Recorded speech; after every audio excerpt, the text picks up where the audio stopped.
In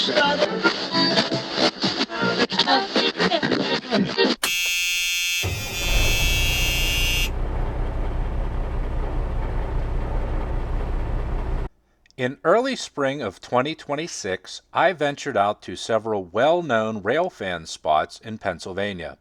In this video, I'll be discussing my trip to the Cresson Observation Deck, located in Cresson, Cambria County. I began my trip by spending a few hours at Cassandra, and after listening to two boomer railfans drone on about homemade salsas and camera lenses there, I decided it was time to move on to a new spot. This was on my list of railfan spots to see, and I was surprised to see just how close these two amazing spots are from each other. Close enough that if an eastbound is giving a horn show to the people at Cassandra, you'll hear it echo in the valley and know they're coming.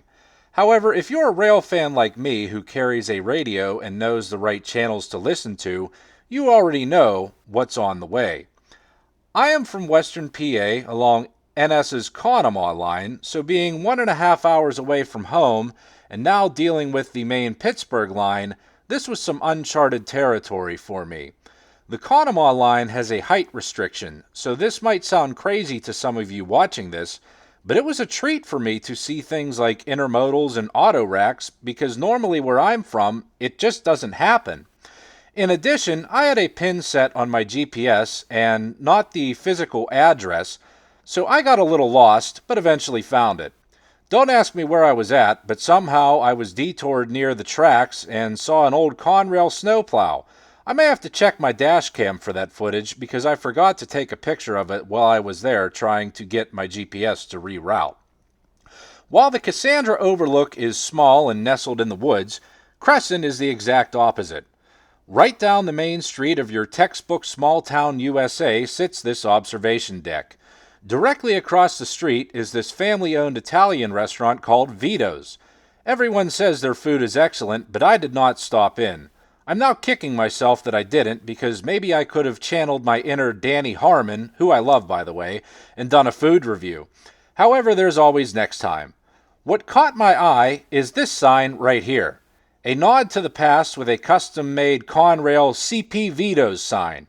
A commenter in my previous video told me that railfans gifted this sign to the restaurant, and obviously they loved it enough to hang it up outside. While I'm sure the vast majority of you watching this are railfans yourself, maybe the algorithm sent someone here who's new. Imagine you're playing a racing game, and as you pass a checkpoint, you have to announce it. That's the boiled down version of what a control point, or CP, is. Trains have to announce it over the radio when they pass a CP and announce what track they're on as well as the signal they see. So, the made-up CP Vito's is basically one of those if you know kind of things. This park offers plenty of space, an old caboose to check out, a gazebo, and the observation deck itself. It maybe sits 10 feet off the ground, but once standing on it, it puts you just shy of eye level with the trains. On this unseasonably warm and gusty spring afternoon, I had the entire place to myself. And me being an introvert, that was heaven. I brought my camp chair along, got the frequency set on my radio, kicked my feet up, and got some much-needed vitamin D. I was as content could be.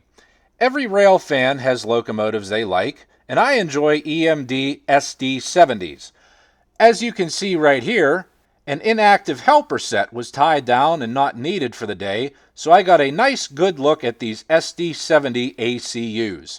How did I know these were helper sets? Well, prior knowledge, but also this box right here at the front of the locomotive called Helper Link.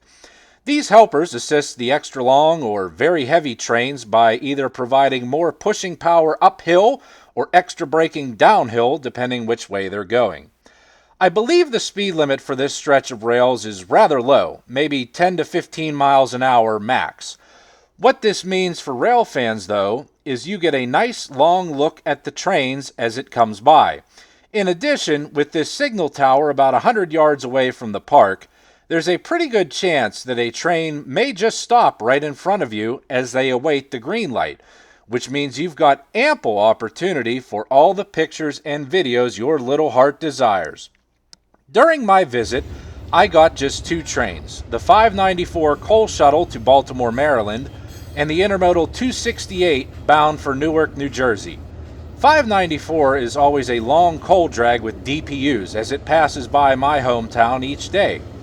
Where I'm from, it takes maybe 5 minutes to completely pass through. However, here at Cresson, it took a full 10 minutes to film. At the end, you see the helper set in what sounds like Notch 8 giving it all it's got to help keep the 594 moving.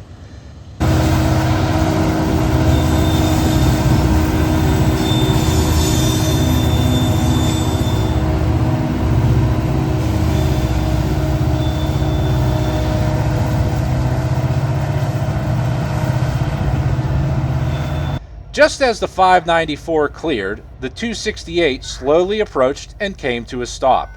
Me being an EMD guy, I was happy to see and hear an SD70 ACE just feet away from me. Eventually, my visit would come to an end, and it was time to head home. With the Union Pacific big boys set to run these exact tracks later in the summer, I've started to scope out some places that I think would be a good spot to try. While I am fully aware that no matter where 4014 goes, it will cause foamer traffic jams and mobs of people, but I think Cresson may actually be the place I choose to be. Yes, the park itself isn't extremely large, but what got me thinking is just how much of the line is visible here in Cresson, and surprisingly, how much parking is available. Front Street in Cresson is about 2,500 feet long.